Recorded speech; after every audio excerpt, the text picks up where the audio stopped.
Hi, I'm Ann Heap, and today I'm going to show you a few ways to decorate sugar cookies. I have a few pieces of equipment that I'm going to use today. The first one is a pasta machine, and I have an electronic motor attached to it, which makes it easier to roll. Otherwise, you can also use the hand crank it comes with. If you don't have a pasta machine, that's okay. You don't necessarily need it. You can also use just a plain rolling pin, one preferably without any nicks in it. This one's made out of plastic, but a wood one will work fine as long as it's nice and smooth. I also have a fondant smoother, which you can buy in a craft store, a pizza cutter. You can use the smaller size also, as a paring knife, and a few paintbrushes. And as I go through, I'll show you what we're actually using each of these for. To start out, I have some basic sugar cookies that I'm going to decorate today. And basically the way I prepare my sugar cookie is I just take a little bit of buttercream and I use an offset spatula and I just smooth on a very little bit of buttercream onto my cookie. And this is basically going to act as glue for my fondant to stick onto it. You can also use a design gel or royal icing or even a little bit of water. So a very thin layer, that's what it looks like. And then what we're going to do is we're going to take some rolled fondant. I use a brand called Satin Ice, but you can use any brand that you're familiar with. You can keep it in your Ziploc bag to keep it nice and fresh. Basically, we're going to roll it out a little bit. We're going to knead it first to make sure it doesn't have any air bubbles or anything in it.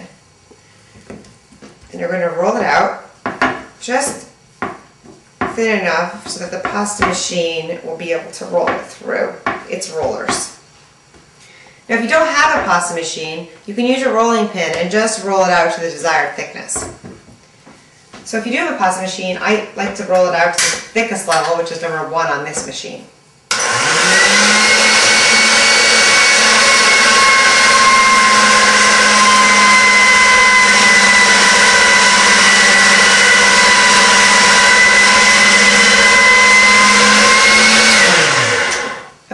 So as you can see, the pasta machine rolls out the fondant nice and smooth and very thin and uniform.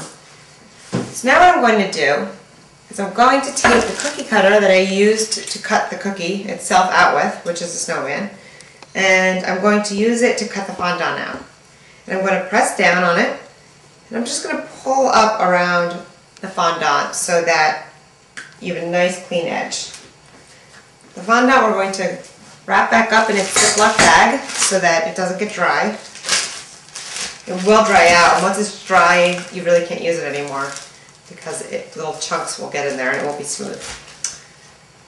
So now we have our little fondant snowman, and he's, perfectly shaped for this cookie. So now that we have our fondant on our cookie, I'm going to use the fondant smoother and just smooth the fondant. You can use your fingers, but sometimes they get a little dense, so this works a little bit better. Just want to make sure that it's really stuck on there well. Alright, so this is what that looks like. And as you can see, it's a nice clean base for your decorating. So now you can decorate this a few different ways. I'm going to show you a technique just using more fondant. So we'll make his little hat right now.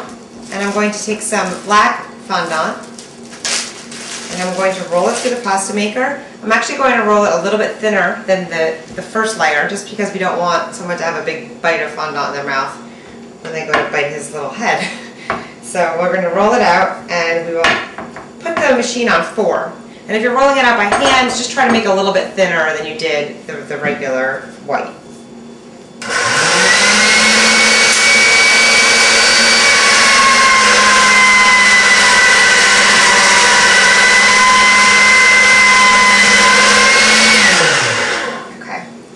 We have our black, and I'm going to take the same cookie cutter. I'm just going to use the top portion of it.